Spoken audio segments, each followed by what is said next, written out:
All right, let's talk a bit about cleanness and uncleanness. Let's begin in the book of Matthew, chapter 23, verse 26. Thou blind Pharisee, cleanse first that which is within the cup and platter, that the outside of them may be clean also. Now, do you think Christ is talking about a platter and a cup? He is talking about a cup, but that cup is you. It is your being, you see? But you are focused on cleaning the outside of the cup, the outward appearance, instead of cleaning the inside. You see, when you clean the inside, the outside will be clean also. But people are preoccupied and consumed with the outward appearance of their flesh, you see? According to 1 Samuel chapter 16, verse 7, God judges the heart and the reins of a man. In other words, he judges a man's nature, his being, his inner world, his intent. You see? Not his outward appearance. That is what men do. Why do they do it? Why are people so consumed with their outward appearance? It is because men are their God. Men are their God. Not the God of Abraham, Isaac, and Jacob. You dress up the outside of the cup because you are after the praises of men, period. Men are your God, and their praises is all the reward that you will ever get if you are like that. People are so consumed with their outward appearance in this society, it's absolutely disgusting. As if God cares about your outward appearance, the outward appearance of your flesh, which isn't even your outward appearance. It's a flesh suit that you wear. You are the spirit that inhabits the body. A spirit is consciousness. It has no outward appearance. You're obsessed with the outward appearance of the cup because you want men to think that you are good. Because men judge like that. Men judge outward appearance. That is why your religious leaders dress up for you. With their fancy suits and their fancy robes. Your priest, your pastor, your so-called reverend, isn't that what they do? If God doesn't judge outward appearance and they are still dressing up, or you are still dressing up, for whom are you dressing up? For people, your God, you see? People in this corrupted society will bleach their fucking assholes before bleaching the filth out of their own rotten souls. That's where we're at this point.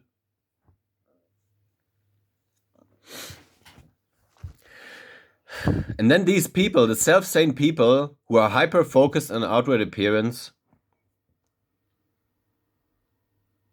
these self-same people will lecture you on what is clean and what is unclean. You see, because they are so hyper-focused and consumed with outward appearance, naturally they will only talk about things of the outward appearance that makes you clean or unclean, and that's bullshit.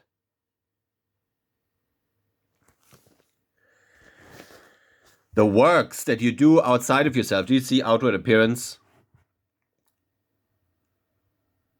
They don't make you clean.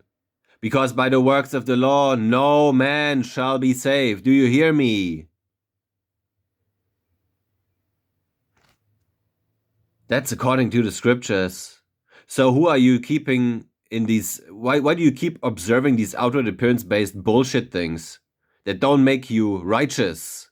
Righteousness is right thinking.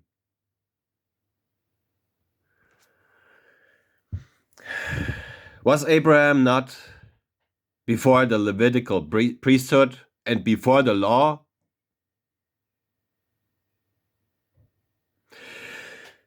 Wasn't Abraham's faith, his confidence in God's loving nature accounted unto him for righteousness, for right thinking? So righteousness has nothing to do with the law. and its observances. The law was made for filthy people, according to the scriptures, murderers.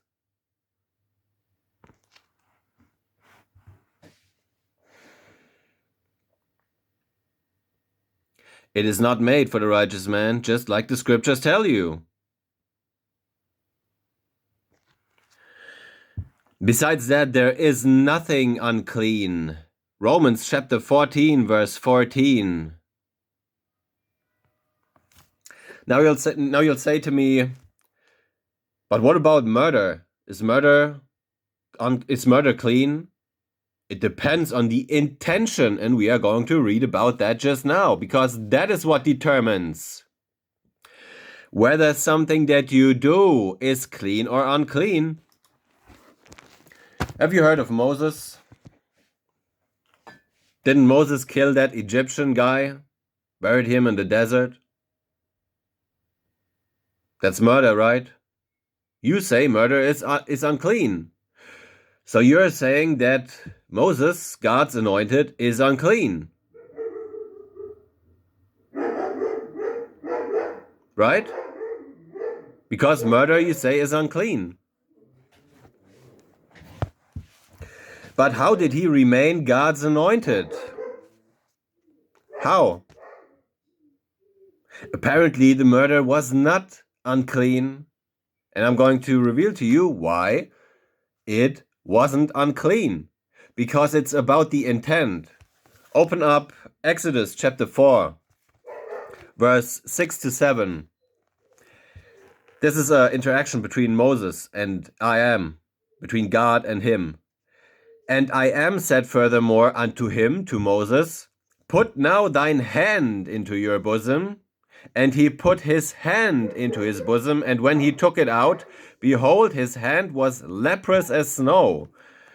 And he said, put thine hand into thy bosom again. And he put his hand into his bosom again, and plucked it out of his bosom.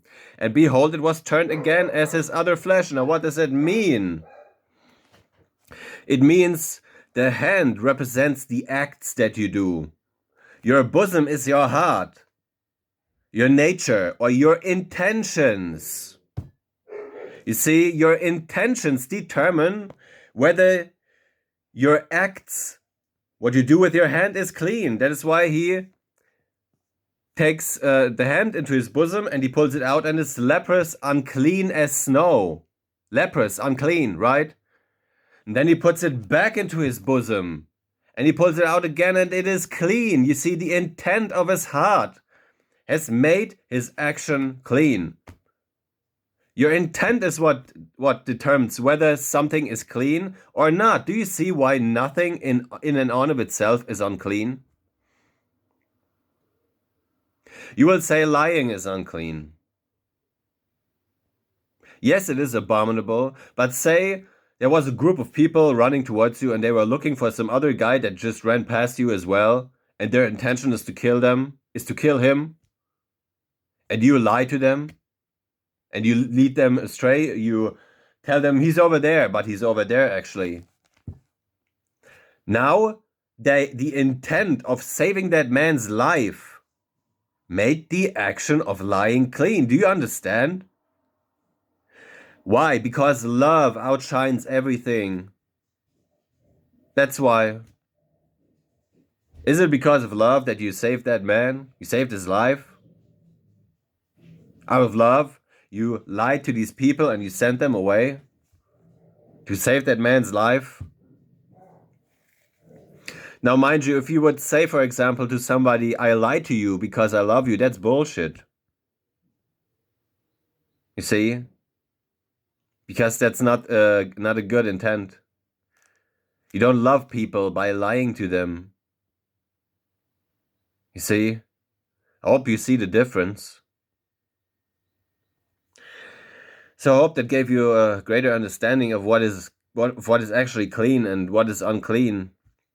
Whether your act is loving or not determines whether the act that you do is clean or unclean.